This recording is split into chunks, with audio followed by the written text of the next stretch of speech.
Olá, pessoal, tudo bem? Que hoje seja o primeiro dos melhores dias da sua vida. Estou chegando com os 5 temas desse dia 7 de março de 2022, dia do aniversário do técnico Hélio dos Anjos. Vou mostrar essa foto aqui, ó, 1999, eu entrevistando o Hélio dos Anjos no estádio Jonas Duarte, na cidade de Anápolis. Pois é, e eu entrevisto o Hélio desde 1995. Eu acredito que é o personagem do futebol que eu mais entrevistei nessa vida, porque em 95 ele treinou muito tempo o Goiás, depois voltou em 99, treinou Vila, treinou Atlético. Então, também quando ele treinava outras equipes, quando via jogar em Goiânia ou jogar em Anápolis, a gente sempre entrevistava. Então, é um personagem muito importante na história do futebol goiano, principalmente na equipe do Goiás, tricampeão da Copa Centro-Oeste, campeão brasileiro da Série B em 1999, pentacampeão goiano e participou da revelação de vários jogadores em uma época em que o Goiás teve bons times e o Hélio dos Anjos faz parte da história do futebol goiano, em especial da história do Goiás. Parabéns para o Hélio, 64 anos de vida, e está com uma missão muito difícil lá na equipe da Ponte Preta, correndo um sério risco de rebaixamento para a Série A2 do Campeonato Paulista. Uma missão complicada. Assumiu recentemente o time com a missão de evitar o rebaixamento, que ele tenha sucesso lá na equipe da Ponte. Pois é, vamos lá com os assuntos do dia. Antes, se inscreva no canal, ative as notificações, participe nos comentários, dê um like aí pra gente. Também estou no Instagram, @AndréIsaac, no Twitter, @AndréIsaac, e no Facebook é @AndréIsaacOficial. Estou esperando vocês também lá. Vai ser muito legal interagir com vocês nas outras redes sociais. Vamos lá, vamos começar falando do Goianão. Vou mostrar aí os jogos para vocês, né? Iporá e Anápolis, Craque Goiás, Goianese, Vila Nova, Morrinhos e Atlético. Vamos lá. Eu fiz um outro vídeo, então eu vou rápido agora em relação ao Campeonato Goiano. No outro vídeo, eu falei da primeira fase e falei também desses jogos das quartas de final. Resumindo, na minha opinião, jogo mais equilibrado, Iporá e Anápolis. O adversário mais complicado para os times de Goiânia, para mim, é o Craque. Só que o Goiás é favorito, inclusive, na minha opinião, ocupou o favoritismo de conquistar o Campeonato Goiano, que antes era do Atlético. Atlético que vai pegar uma mão com açúcar, na minha opinião. Dos adversários dos times de Goiânia, eu acredito que é o menos complicado a equipe do Morrinhos. O problema do Atlético é o próprio Atlético. E o Vila Nova, que terminou em primeiro, a primeira fase do Campeonato Goiano, enfrenta a equipe do Goianésia, que se classificou aos trancos e barrancos. Então, é uma baita oportunidade para o Vila Nova estar na fase semifinal do Campeonato Goiano. Vamos lá com outro assunto, que é em relação ao técnico Thiago Carvalho, lá na equipe da Aparecidense.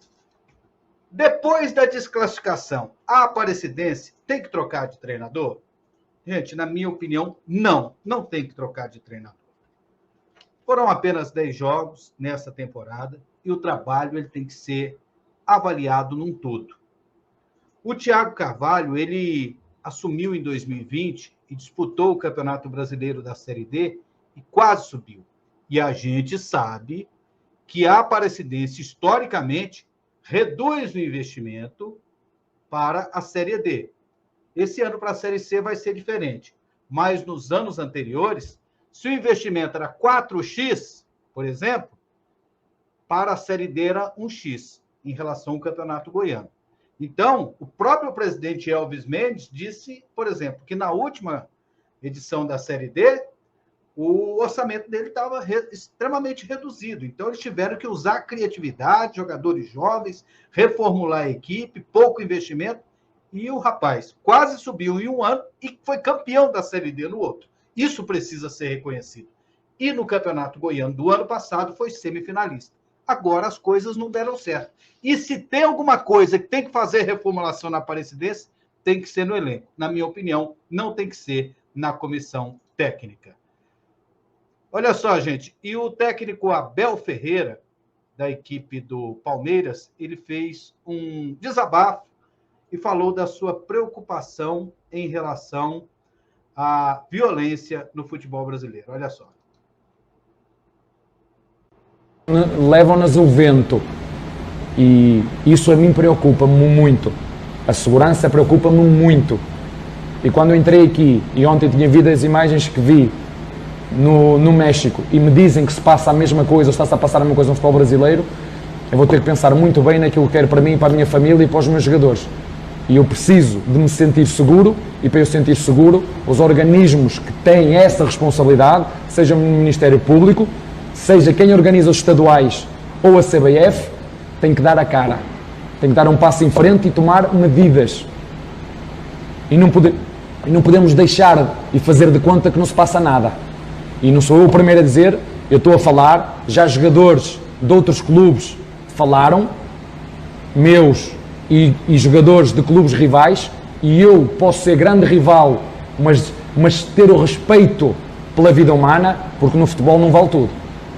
Para mim, no futebol não vale tudo. A vida humana tem valor, e se nós assistimos a isto e não fazemos nada, alguma coisa vai mal. E nós queremos melhorar, e se queremos melhorar, temos que passar à ação. Temos que ver exemplos, temos que dar o exemplo, e as pessoas que estão à frente têm que ser as primeiras a dar o exemplo. E falo de quem organiza, quer a Segurança Pública, quer o Ministério Público, quer a CBF, quer quem organiza os estaduais. Tem que se juntar e chegarem-se à frente. Tem que dar a cara, porque senão temos que trocar e pôr à frente dos caras pessoas que façam acontecer. Que não olhem que faz de conta. E estamos à espera de quê? Estamos à espera de quê? Era só isto. Obrigado, professor. Família Palmeiras. Então tá aí, né? Técnico Abel Ferreira, português, mais preocupado do que muita gente aqui no Brasil. Treinadores e jogadores do futebol brasileiro. Por quê? Alguns dias atrás, jogaram uma bomba no ônibus da equipe do Bahia. Jogador quase perdeu a visão. Aí depois foi pedra e jogador ferido antes do jogo Grêmio Internacional. Esse final de semana teve briga de torcida com tiroteio antes do jogo Atlético Mineiro e Cruzeiro. Dia desse teve invasão lá no jogo do Paraná. E é um caso atrás do outro, isso não para. E quem pode parar isso? São as autoridades, tomando providências, indo onde está o problema. E sabe onde está o problema? Que as pessoas não gostam de falar? Está nas torcidas organizadas. Está nas torcidas organizadas. E tem que ter punição às torcidas e às pessoas, aos CPFs e aos CNPJs dessas organizações.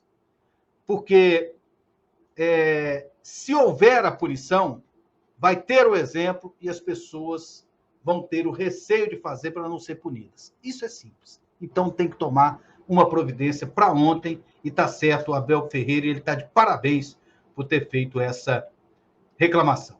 Olha só, o Goiás encaminha a contratação do lateral esquerdo Danilo Barcelos. Boa contratação para o Goiás? Pois é, gente. A gente tem que ver pelo seguinte aspecto.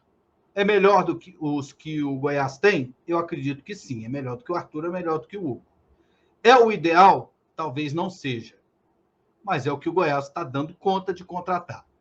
O Danilo Barcelos, ele não goza de muito prestígio lá no futebol carioca, nas duas equipes que ele passou, no Botafogo e na equipe do Fluminense. No ano passado, se você olhar assim a grosso modo, os números são interessantes. 24 jogos e 5 assistências. Opa, 5 assistências, 24 jogos, que legal tal. Mas o Fluminense jogou 80 vezes. E ele ficou o Campeonato Brasileiro praticamente inteiro. Em muitas partidas ele não entrou e ficou no banco de reservas em uma competição em que pode-se fazer 5 substituições. Então, ele, em muitos jogos, ele foi reserva não utilizado pela equipe do Fluminense. É uma baita oportunidade para o Danilo Barcelos se firmar novamente como jogador de Série A do Campeonato Brasileiro, ou um jogador emergente do futebol brasileiro. Alguns anos atrás, ele fez uma boa participação pela equipe da Ponte Preta. E de lá para cá, ele foi de regular para ruim. E para o Goiás, é uma contratação de risco. Mas tem que arriscar, porque a grana do Goiás não é tão grande para contratar, talvez, um jogador muito mais gabaritado do que o Danilo Barcelos. Então, boa sorte para ele. E para fechar, eu vou falar sobre a vitória do Flamengo, sobre a equipe do Vasco da Gama e um monte de críticas depois. Em cima de quem? Do time que venceu o jogo. Gente, hoje em dia no futebol, tá ficando até chato isso, né? As análises, elas são muito rigorosas em cima das equipes, exigindo uma atuação. E quase sempre se ignora o que está sendo feito do outro lado. Como se o adversário não tivesse capacidade e não tivesse estratégia.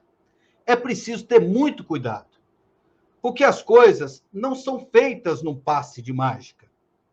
Um time, para desenvolver um padrão de jogo, principalmente com um novo treinador que chegou um mês atrás, ele precisa de tempo.